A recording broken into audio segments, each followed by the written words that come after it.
Estaba agotado, agotado hasta no poder más, por aquella larga agonía. Cuando, por último, me desataron y pude sentarme, noté que perdía el conocimiento.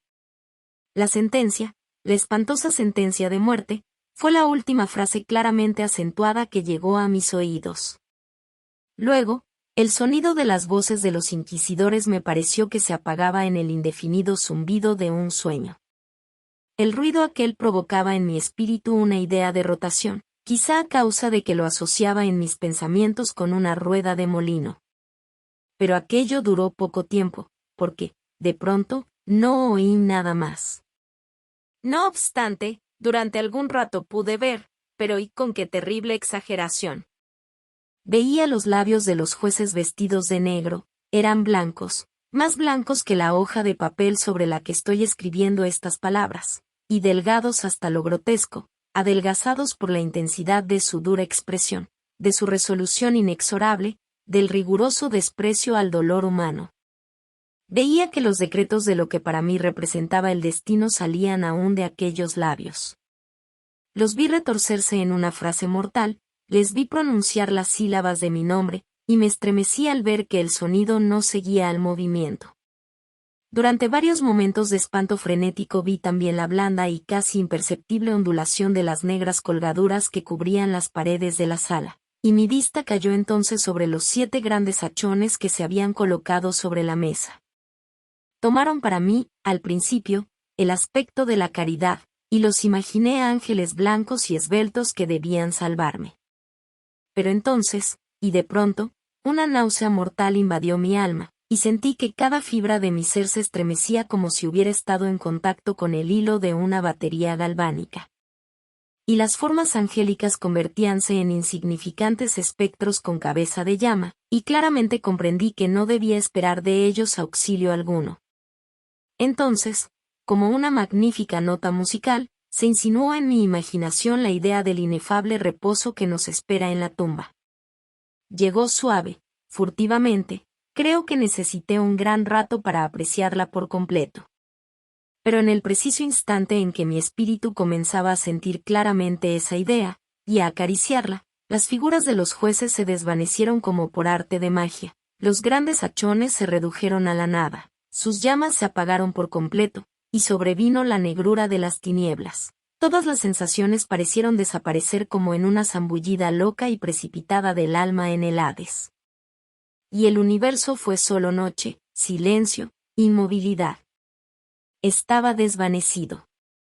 Pero, no obstante, no puedo decir que hubiese perdido la conciencia del todo. La que me quedaba, no intentaré definirla, ni describirla siquiera. Pero, en fin, todo no estaba perdido. En medio del más profundo sueño, no. En medio del delirio, no. En medio del desvanecimiento, no. En medio de la muerte, no. Si fuera de otro modo, no habría salvación para el hombre. Cuando nos despertamos del más profundo sueño, rompemos la telaraña de algún sueño. Y, no obstante, un segundo más tarde es tan delicado este tejido, que no recordamos haber soñado. 2 grados hay, al volver del desmayo a la vida, el sentimiento de la existencia moral o espiritual y el de la existencia física. Parece probable que si, al llegar al 2º grado, hubiéramos de evocar las impresiones del primero, volveríamos a encontrar todos los recuerdos elocuentes del abismo transmundano. ¿Y cuál es ese abismo? ¿Cómo, al menos, podremos distinguir sus sombras de las de la tumba? Pero si las impresiones de lo que he llamado primer grado no acuden de nuevo al llamamiento de la voluntad, no obstante, después de un largo intervalo, no aparecen sin ser solicitadas, mientras, maravillados, nos preguntamos de dónde proceden. Quien no se haya desmayado nunca no descubrirá extraños palacios y casas singularmente familiares entre las ardientes llamas. No será el que contemple, flotantes en el aire, las visiones melancólicas que el vulgo no puede vislumbrar, no será el que medite sobre el perfume de alguna flor desconocida, ni el que se perderá en el misterio de alguna melodía que nunca hubiese llamado su atención hasta entonces. En medio de mis repetidos e insensatos esfuerzos, en medio de mi enérgica tenacidad en recoger algún vestigio de ese estado de vacío aparente en el que mi alma había caído, hubo instantes en que soñé triunfar. Tuve momentos brevísimos en que he llegado a condensar recuerdos que en épocas posteriores mi razón lúcida me ha afirmado no poder referirse sino a ese estado en que parece aniquilada la conciencia. Muy confusamente me presentan esas sombras de recuerdos grandes figuras que me levantaban, transportándome silenciosamente hacia abajo, aún más hacia abajo, cada vez más abajo, hasta que me invadió un vértigo espantoso a la simple idea del infinito en descenso. También me recuerdan no sé qué vago espanto que experimentaba el corazón, precisamente a causa de la calma sobrenatural de ese corazón.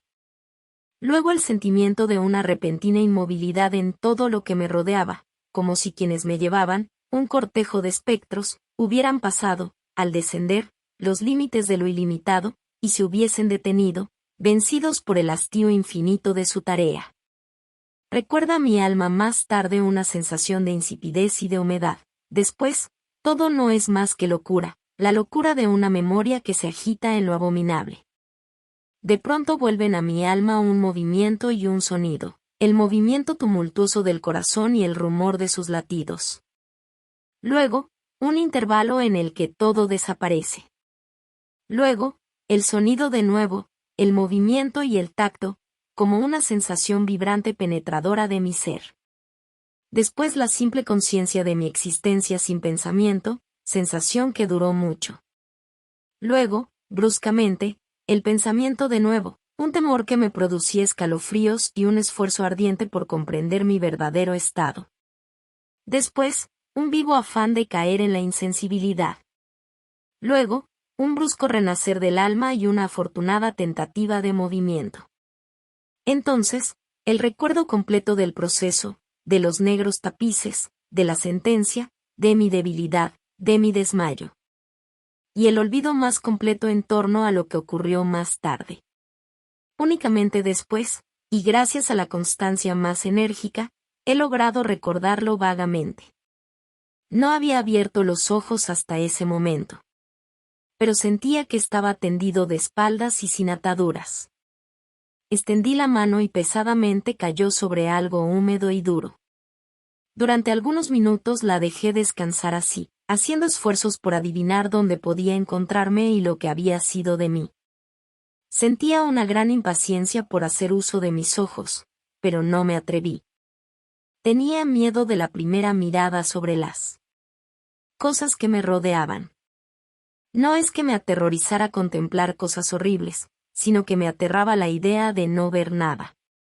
A la larga, con una loca angustia en el corazón, abrí rápidamente los ojos. Mi espantoso pensamiento hallábase, pues, confirmado. Me rodeaba la negrura de la noche eterna. Me parecía que la intensidad de las tinieblas me oprimía y me sofocaba. La atmósfera era intolerablemente pesada. Continué acostado tranquilamente e hice un esfuerzo por emplear mi razón. Recordé los procedimientos inquisitoriales, y, partiendo de esto, procuré deducir mi posición verdadera. Había sido pronunciada la sentencia y me parecía que desde entonces había transcurrido un largo intervalo de tiempo.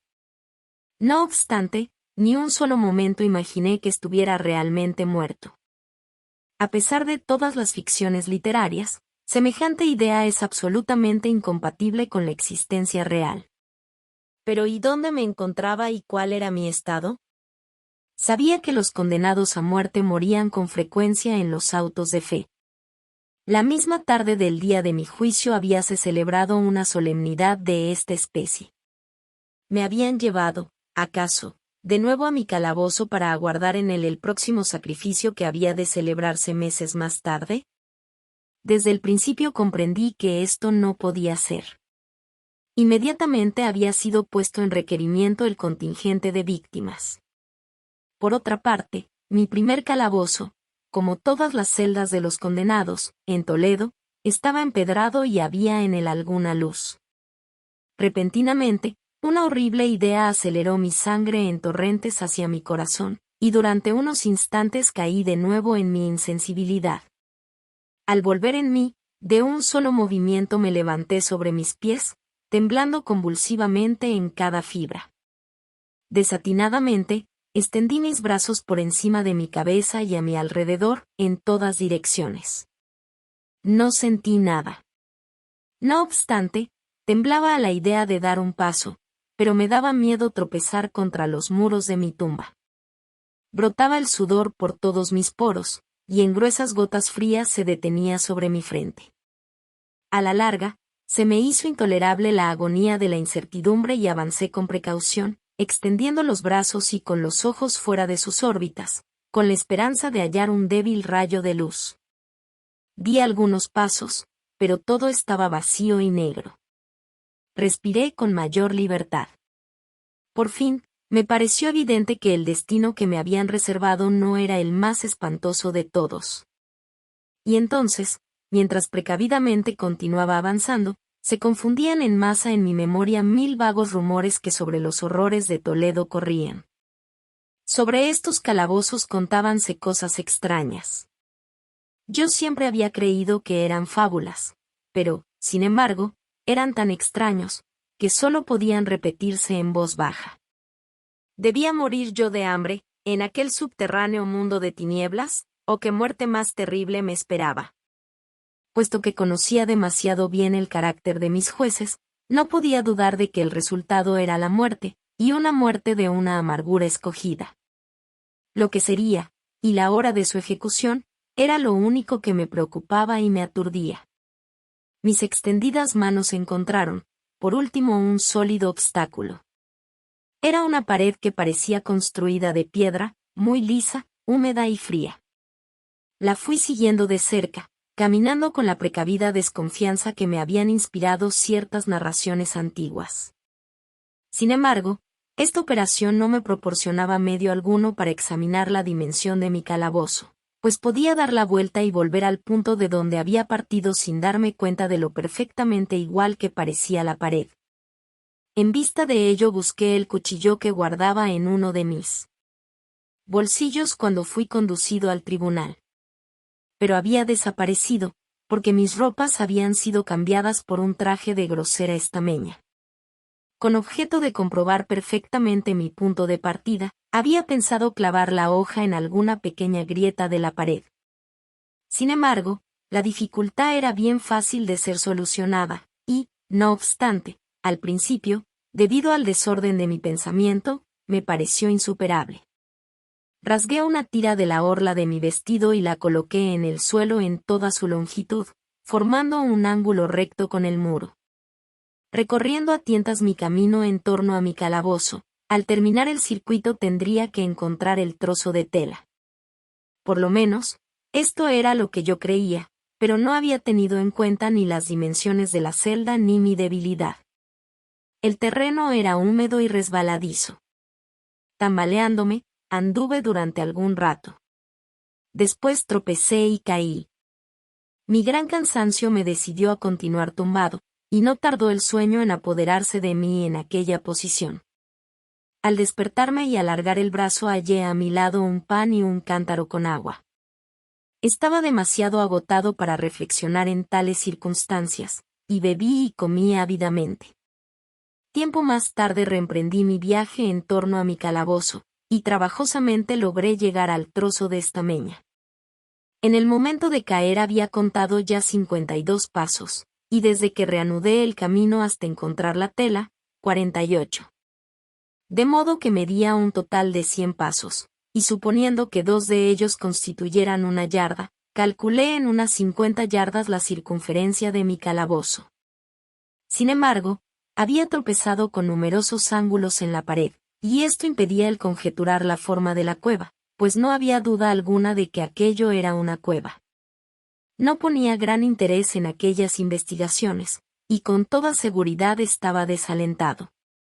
Pero una vaga curiosidad me impulsó a continuarlas. Dejando la pared, decidí atravesar la superficie de mi prisión. Al principio procedí con extrema precaución, pues el suelo, aunque parecía ser de una materia dura, era traidor por el limo que en él había. No obstante, al cabo de un rato logré animarme y comencé a andar con seguridad, procurando cruzarlo en línea recta. De esta forma avancé 10 o 12 pasos, cuando el trozo rasgado que quedaba de orla se me enredó entre las piernas, haciéndome caer de bruces violentamente. En la confusión de mi caída no noté al principio una circunstancia no muy sorprendente y que, no obstante, segundos después, hallándome todavía en el suelo, llamó mi atención. Mi barbilla apoyábase sobre el suelo del calabozo, pero mis labios y la parte superior de la cabeza, aunque parecían colocados a menos altura que la barbilla, no descansaban en ninguna parte. Me pareció, al mismo tiempo, que mi frente se empapaba en un vapor viscoso y que un extraño olor a setas podridas llegaba hasta mi nariz. Alargué el brazo y me estremecí, descubriendo que había caído al borde mismo de un pozo circular cuya extensión no podía medir en aquel momento. Tocando las paredes precisamente debajo del brocal, logré arrancar un trozo de piedra y la dejé caer en el abismo. Durante algunos segundos presté atención a sus rebotes. Chocaba en su caída contra las paredes del pozo. Lúgubremente, se hundió por último en el agua, despertando ecos estridentes. En el mismo instante dejóse oír un ruido sobre mi cabeza, como de una puerta abierta y cerrada casi al mismo tiempo, mientras un débil rayo de luz atravesaba repentinamente la oscuridad y se apagaba enseguida. Con toda claridad vi la suerte que se me preparaba, y me felicité por el oportuno accidente que me había salvado. Un paso más, y el mundo no me hubiera vuelto a ver. Aquella muerte, evitada a tiempo, tenía ese mismo carácter que había yo considerado como fabuloso y absurdo en las historias que sobre la Inquisición había oído contar. Las víctimas de su tiranía no tenían otra alternativa que la muerte, con sus crueles agonías físicas o con sus abominables torturas morales. Esta última fue la que me había sido reservada. Mis nervios estaban abatidos por un largo sufrimiento, hasta el punto que me hacía temblar el sonido de mi propia voz, y me consideraba por todos motivos una víctima excelente para la clase de tortura que me aguardaba. Temblando, retrocedí a tientas hasta la pared, decidido a dejarme morir antes que afrontar el horror de los pozos que en las tinieblas de la celda multiplicaba mi imaginación. En otra situación de ánimo hubiese tenido el suficiente valor para concluir con mis miserias de una sola vez, lanzándome a uno de aquellos abismos, pero en aquellos momentos era yo el más perfecto de los cobardes. Por otra parte, me era imposible olvidar lo que había leído con respecto a aquellos pozos, de los que se decía que la extinción repentina de la vida era una esperanza cuidadosamente excluida por el genio infernal de quien los había concebido. Durante algunas horas me tuvo despierto la agitación de mi ánimo. Pero, por último, me adormecí de nuevo. Al despertarme, como la primera vez, hallé a mi lado un pan y un cántaro de agua. Me consumía una sed abrasadora, y de un trago vacié el cántaro.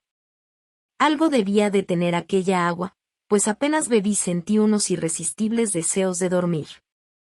Caí en un sueño profundo parecido al de la muerte.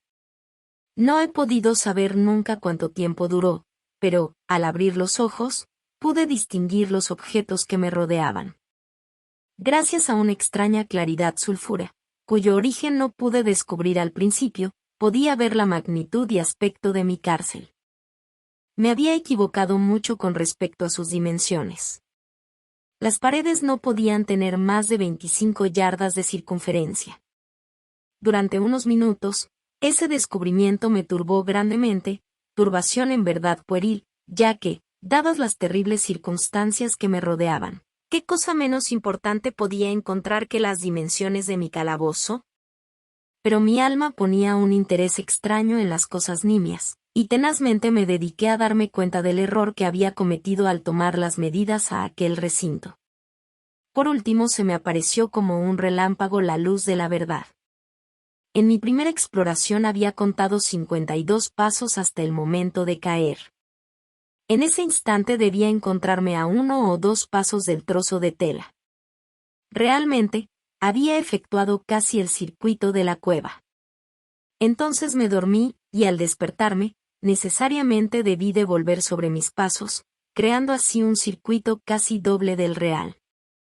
La confusión de mi cerebro me impidió darme cuenta de que había empezado la vuelta con la pared a mi izquierda y que la terminaba teniéndola a la derecha. También me había equivocado por lo que respecta a la forma del recinto. Tanteando el camino, había encontrado varios ángulos, deduciendo de ello la idea de una gran irregularidad. Tan poderoso es el efecto de la oscuridad absoluta sobre el que sale de un letargo o de un sueño. Los ángulos eran, sencillamente, producto de leves depresiones o huecos que se encontraban a intervalos desiguales. La forma general del recinto era cuadrada. Lo que creí mampostería parecía ser ahora hierro u otro metal dispuesto en enormes planchas, cuyas suturas y junturas producían las depresiones. La superficie de aquella construcción metálica estaba embadurnada groseramente con toda clase de emblemas horrorosos y repulsivos, nacidos de la superstición sepulcral de los frailes.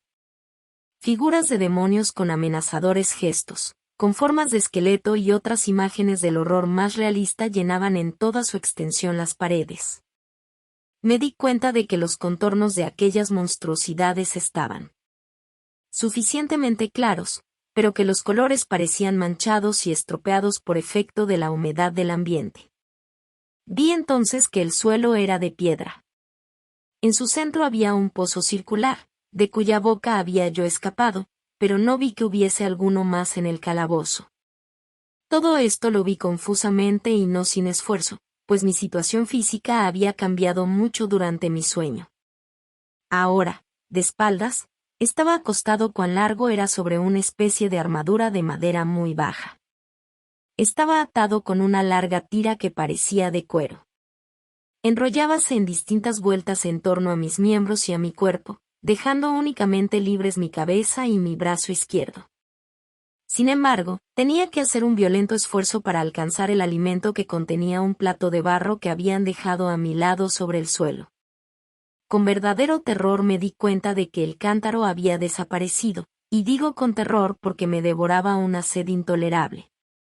Creí entonces que el plan de mis verdugos consistía en exasperar esta sed, puesto que el alimento que contenía el plato era una carne cruelmente salada. Levanté los ojos y examiné el techo de mi prisión.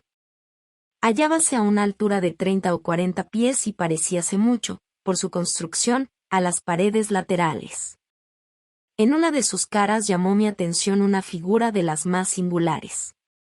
Era una representación pintada del tiempo, tal como se acostumbra a representarle, pero en lugar de la guadaña tenía un objeto que a primera vista creí se trataba de un enorme péndulo como los de los relojes antiguos.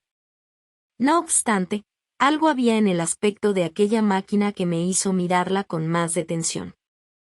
Mientras la observaba directamente, mirando hacia arriba, pues hallábase colocada exactamente sobre mi cabeza, me pareció ver que se movía.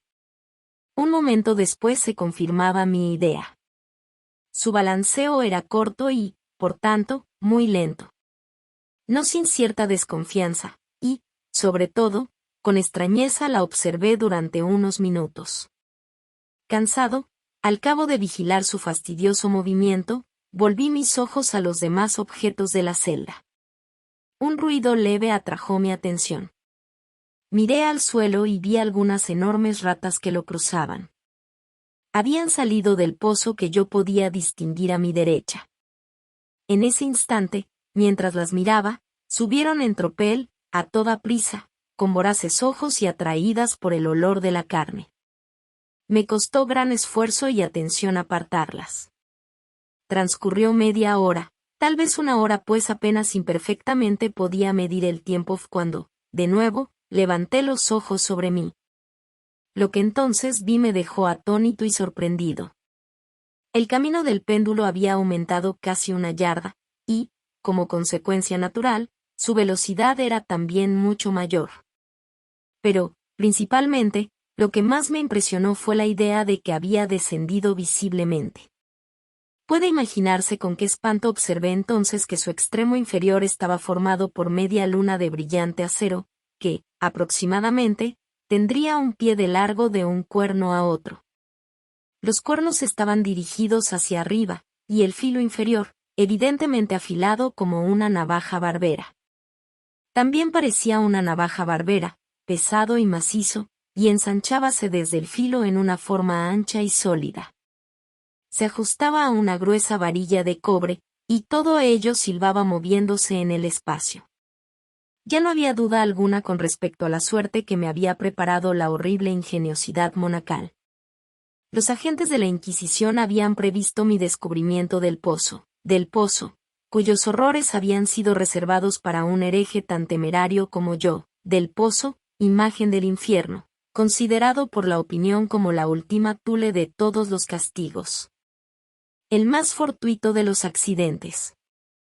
Me había salvado de caer en él, y yo sabía que el arte de convertir el suplicio en un lazo y una sorpresa constituía una rama importante de aquel sistema fantástico de ejecuciones misteriosas. Por lo visto, habiendo fracasado mi caída en el pozo, no figuraba en el demoníaco plan arrojarme a él. Por tanto, estaba destinado, y en este caso sin ninguna alternativa, a una muerte distinta y más dulce. En mi agonía, pensando en el uso singular que yo hacía de esta palabra, casi sonreí. Me encontraba medio sofocado por aquel peso que se multiplicaba constantemente. Un asco espantoso, que ningún hombre ha sentido en el mundo, henchía mi pecho y helaba mi corazón como un pesado vómito. Un minuto más, y me daba cuenta de que en más de un sitio habían de estar cortadas. Con una resolución sobrehumana, continué inmóvil.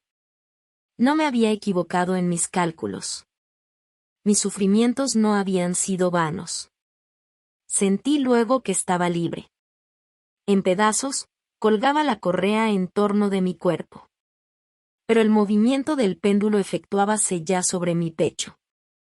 El estameña de mi traje había sido atravesada y cortada la camisa.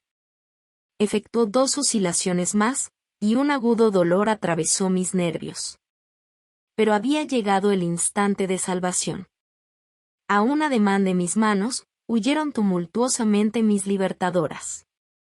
Con un movimiento tranquilo y decidido, prudente y oblicuo, lento y aplastándome contra el banquillo, me deslicé fuera del abrazo y de la tira y del alcance de la cimitarra.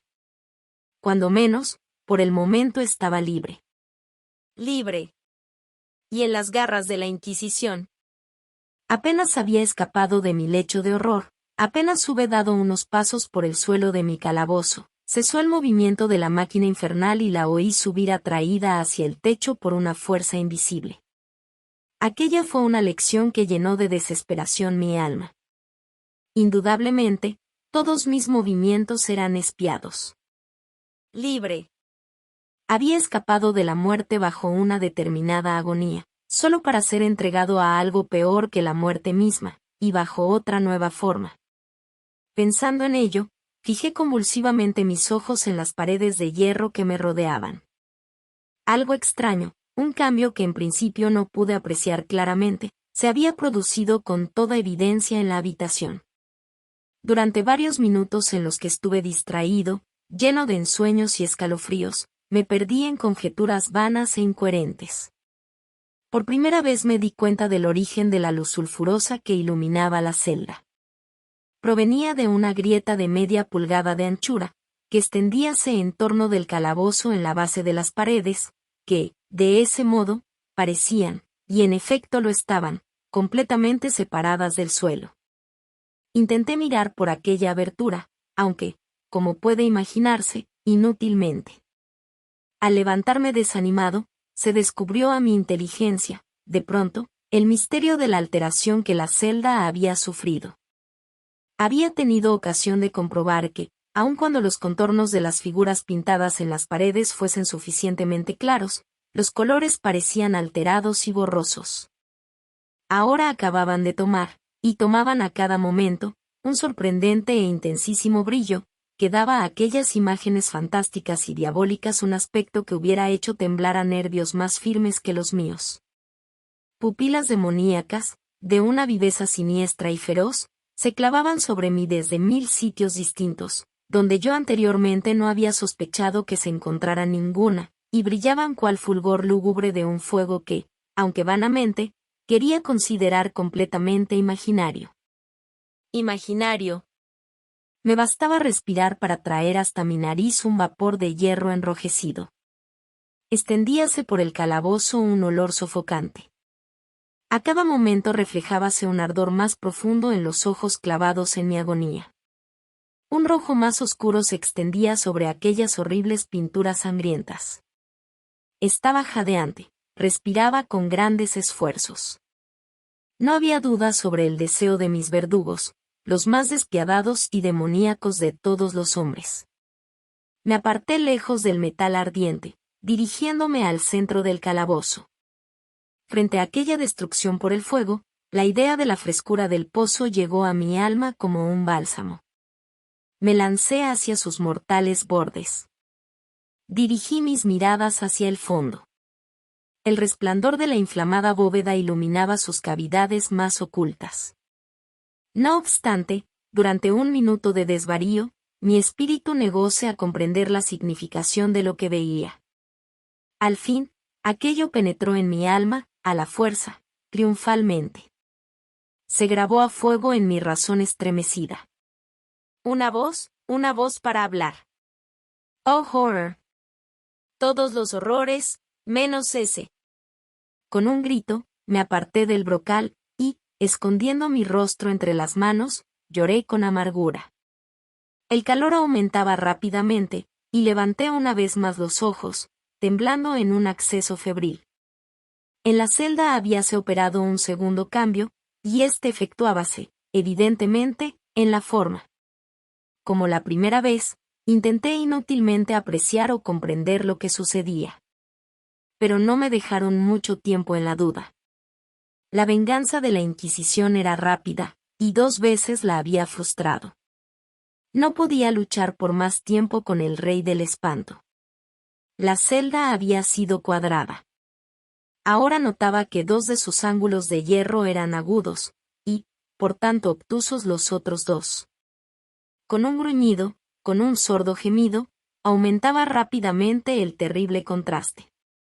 En un momento, la estancia había convertido su forma en la de un rombo. Pero la transformación no se detuvo aquí. No deseaba ni esperaba que se parase. Hubiera llegado a los muros al rojo para aplicarlos contra mi pecho, como si fueran una vestidura de eterna paz. La muerte, me dije. Cualquier muerte, menos la del pozo, insensato. ¿Cómo no pude comprender que el pozo era necesario, que aquel pozo único era la razón del hierro candente que me sitiaba? ¿Resistiría yo su calor? Y aun suponiendo que pudiera resistirlo, ¿podría sostenerme contra su presión? Y el romo se aplastaba, con una rapidez que no me dejaba tiempo para pensar. Su centro, colocado sobre la línea de mayor anchura, coincidía precisamente con el abismo abierto. Intenté retroceder, pero los muros, al unirse, me empujaban con una fuerza irresistible. Llegó, por último, un momento en que mi cuerpo, quemado y retorcido, apenas halló sitio para él, apenas hubo lugar para mis pies en el suelo de la prisión. No luché más, pero la agonía de mi alma se exteriorizó en un fuerte y prolongado grito de desesperación. Me di cuenta de que vacilaba sobre el brocal, y volví los ojos. Pero he aquí un ruido de voces humanas. Una explosión, un huracán de trompetas, un poderoso rugido semejante al de 1000 truenos.